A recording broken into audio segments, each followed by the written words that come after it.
Bapak Ibu sekalian ya, seperti tadi Mbak Hanida juga sudah mendahului ya dengan prolog bahwa kita itu harus mempunyai status gizi yang baik ya sejak konsepsi atau ibu hamil ya, bahkan sejak usia produktif ya, wanita usia subur ya, sehingga status gizi yang baik itu bisa menghasilkan anak-anak yang sehat, kemudian setelah melahirkan juga harus ASI eksklusif ya supaya status gizinya baik. Jadi semua siklus kehidupan ini harus status gizinya baik ya, sehingga tadi ya kita bisa mencegah angka stunting atau paling nggak menurunkan angka stunting. Kira-kira seperti itu sehingga pada saat dewasa ya produktif terus ya. Ya ini pencegahan stunting dan gizi buruk yang terus semuanya berusaha ya untuk menurunkannya ya, karena tentunya berbagai faktor penyebabnya, ada penyebab langsung, ada penyebab tidak langsung yang harus diperhatikan oleh semua pihak ya. Di sini yang jelas ya pentingnya status gizi untuk mencegah stunting supaya tidak bertambah lagi.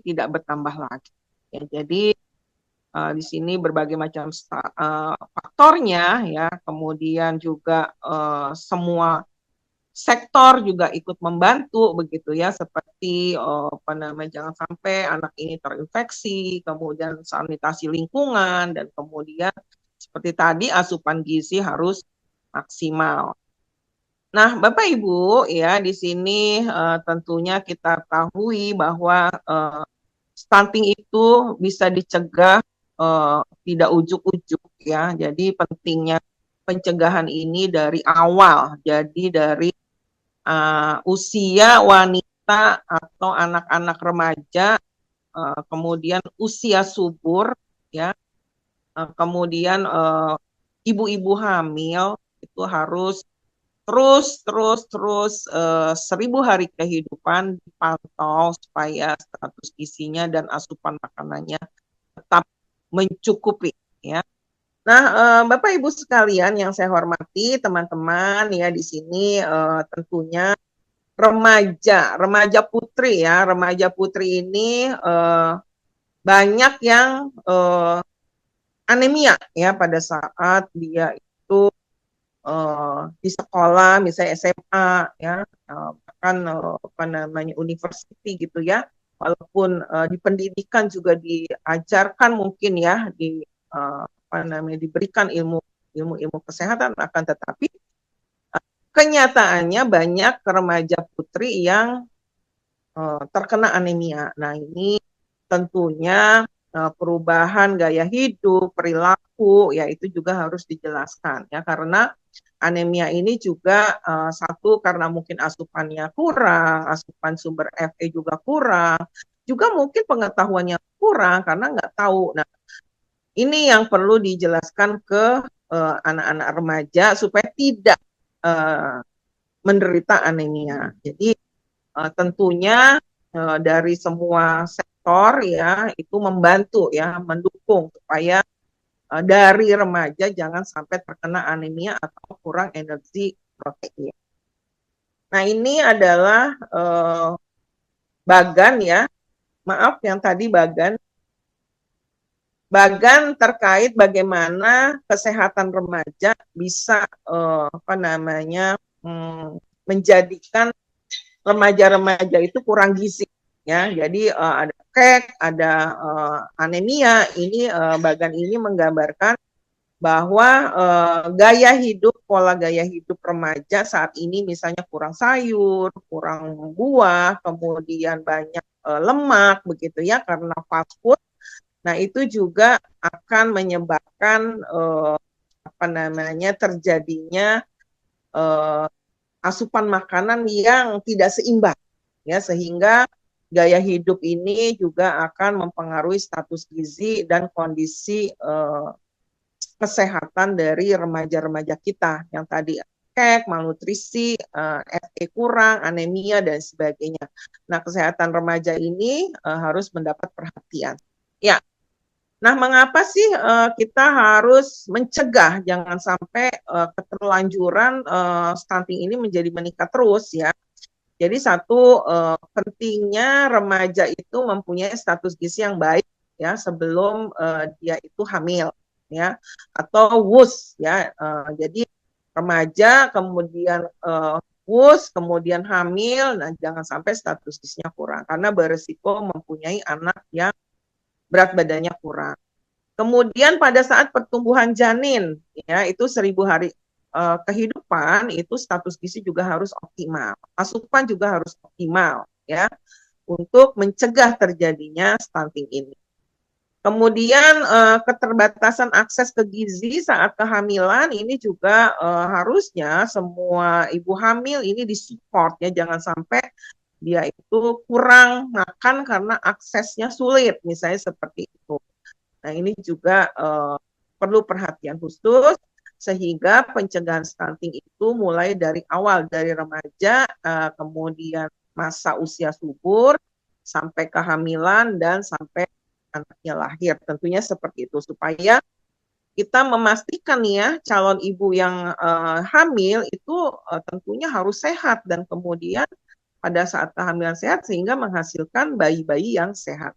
Nah, ini angka kecukupan, saya tidak akan mendetail terkait ini, Bapak Ibu bisa mempelajari bahwa angka kecukupan ini pada intinya harus dicapai ya oleh calon ibu atau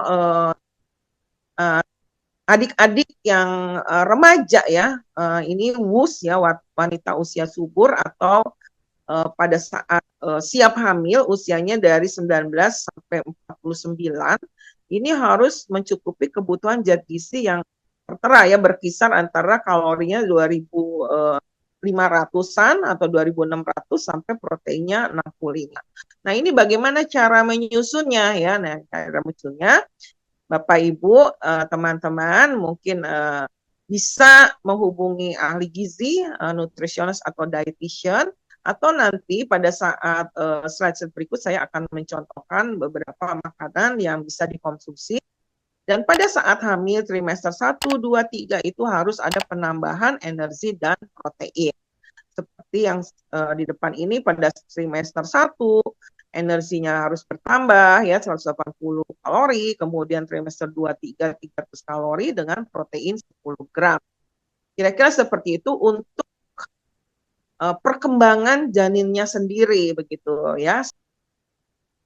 Nah, ini adalah kebutuhannya ya, selain tadi makronutrien, energi, protein. Nah, ini adalah kebutuhan vitamin dan mineral yang harus dikonsumsi dan kemudian sumbernya. Kalau sumber zat besi apa sih supaya tidak anemia? Nah, di sini sumber zat besi itu ada di daging merah, hati, dan sebagainya. Kemudian sumber asam folat. Ini adalah mineral-mineral yang dibutuhkan nih oleh Bapak Ibu, maksudnya ibu-ibu, remaja, dan usia WUS untuk meningkatkan supaya kebutuhannya benar-benar menjamin atau terjamin supaya janinnya itu juga berkembang baik, yaitu asam folat, zat besi, kemudian kalsium, vitamin D, yodium, zinc, dan vitamin A ini harus dicukupi. Kemudian juga sumber-sumbernya supaya teman-teman, adik-adik ya mengetahui ini sumber-sumbernya sudah juga diinfokan ya. Nah, ini tentunya ibu-ibu hamil harus mengkonsumsi sesuai dengan anjuran ini. Kira-kira seperti itu, Bapak Ibu, teman-teman. Nah, jangan lupa jumlah, jenis, dan jadwalnya juga harus teratur. Jadi kadang-kadang remaja-remaja putri itu pengen langsing-langsing, sehingga kadang-kadang men-skip makan siang, makan malam, dan sebagainya ya. Kalau misalnya terlalu kurus juga nggak bagus ya. Boleh langsing tapi sesuai dengan standar antropometri kita, misalnya berkisar antara 18,5 sampai 25. Ya, ini contoh makanan ya yang dianjurkan ya, makanan seimbang untuk apa namanya supaya ya semuanya calon-calon ibu ya menjadi sehat, itu harus makan sarapan yang cukup bergizi, baik makan pagi, makan siang, dan makan malam. Di sini terlihat eh, sangat seimbang ya, ada sayur, ada buah, makan pagi contohnya ada karbohidrat, protein, dan vitamin mineral, begitu juga makan malam, kemudian juga makan siang, dan selingan nih ya, untuk mencukupi kalsium itu didapatkan dari susu ya, kemudian vitamin mineral yang tadi ya, asam folat dan sebagainya itu bisa didapatkan dari sayur dan buah ya. Jangan lupa Bapak Ibu, teman-teman ya semua, bahwa minum harus cukup ya, jangan kurang ya. Jadi minum air, apalagi ibu hamil ya, kebutuhan cairannya harus bertambah ya, untuk mencukupi cairan-cairan yang dibutuhkan di cairan ketuban termasuk ya, harus cukup ya, sehingga minum juga harus lebih dari orang normal.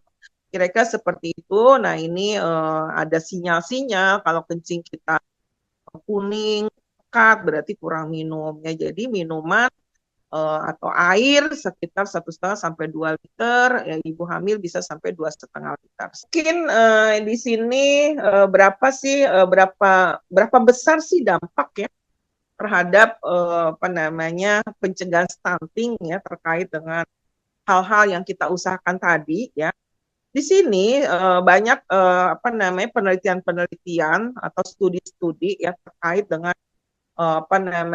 penelitian-penelitian ya. Di sini ada yang menunjukkan bahwa intervensi gizi ya pada saat remaja atau WUS itu dapat mengurangi stunting, itu sudah dibuktikan. Jadi WHO, UNICEF ya itu meneliti bahwa ibu-ibu yang mengkonsumsi makanan bergizi memiliki kualitas ASI yang baik sehingga bisa menyusui dengan baik, kecukupan anak menjadi tercukupi untuk ASI, kemudian mencegah stunting ya.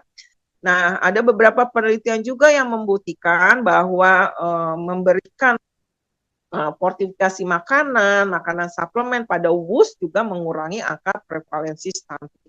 Jadi tidak diragukan lagi bahwa kalau kita mencegah stunting itu bukan hanya pada saat hamil, tapi pada saat mulai dari remaja putri, kemudian wanita usia subur ya, kemudian pada saat kehamilan 1.000 hari kehidupan itu